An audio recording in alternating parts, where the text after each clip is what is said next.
I thought about putting the Packers 1 in my power rankings last week because of the way they looked. And you're like, okay, let's see what happens when you get outside of the confines of Lambeau Field. And in the same way I just said, well, Caleb looked good, and a lot of people are going to be wondering, can he do it against another team not named Dallas after Dallas's defense just gave up a ton to Russell Wilson and the Giants in a way that we did not see the Commanders give up in week 1 or the Chiefs give up in week 3 Sunday night. And in the same way we were talking about the Lions and the Commanders, let's see what they can do when they're not playing the Packers. We might learn that whoever plays the Packers looks pretty darn bad the next that day, but looks better afterwards. And the Lions prove that point potentially as a narrative that has some there to it in week 2 in boat racing the Bears. And we have yet to see the Commanders. We see the Commanders play without Jaden Daniels.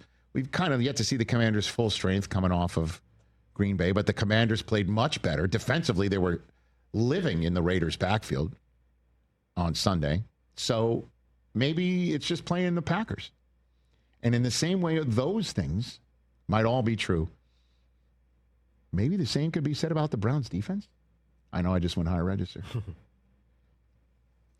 Because I'm not going to go high register here. The Browns' defense is real. Yeah. It is real.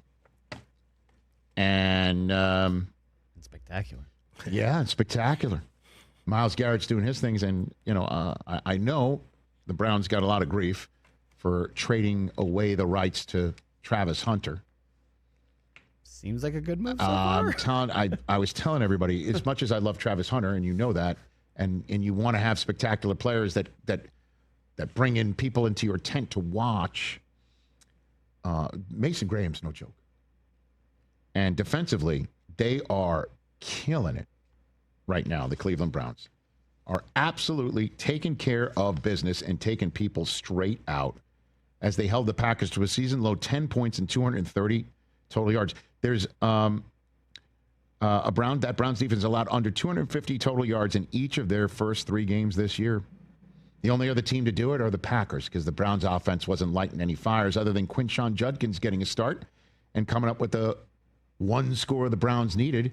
And then, stop me if you heard this before, with a game on the line and the Packers going up to potentially go up 6 with 4 minutes to go on a team that was points and yards challenged, a blocked field goal. Flip the script. And the Cleveland Browns beat the Packers. The first time an NFL team has come back from a 10-point deficit with under 4 minutes remaining and won without needing overtime since the Titans 2 years ago.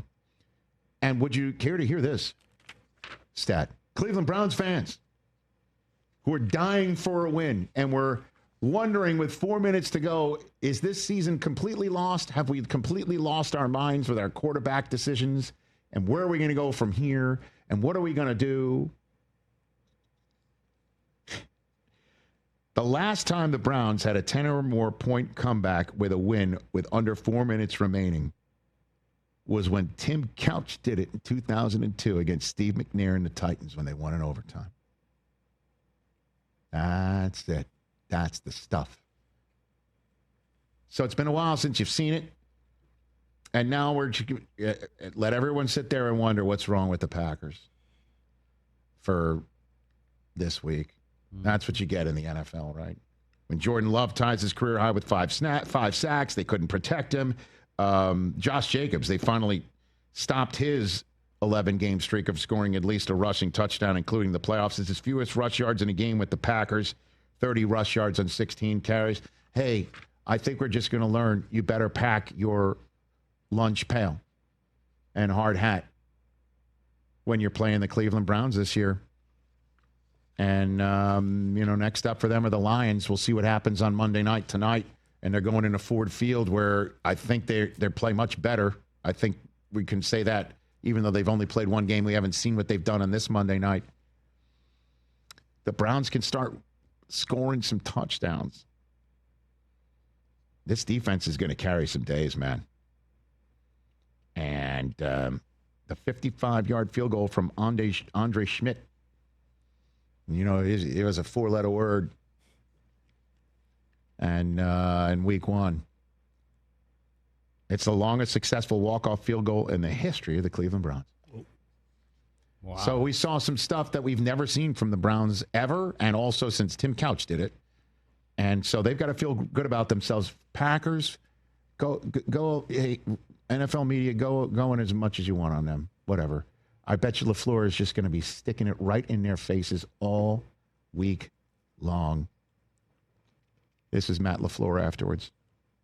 Well, that was extremely disappointing. I knew going into this, like, it was going to be a dogfight, and it was going to be a challenge. And what's disappointing is, you know, I felt like you could argue that we lost the game offensively by making a critical error in a critical situation. And so, you know, that's a tough pill to swallow. You know what? Teams don't go 17-0 for a reason. There's clunkers every year. Every single year. There's clunkers. Don't forget last year's Philadelphia Eagles started 2-2. Mm-hmm. You know, they started 2-2. Whatever. Everybody go in all you want on the Packers. I just know they're showing up to Dallas next week, and their new teammate, they're going to be playing for him, and he's going to be playing with his hair on absolute fire. Maca.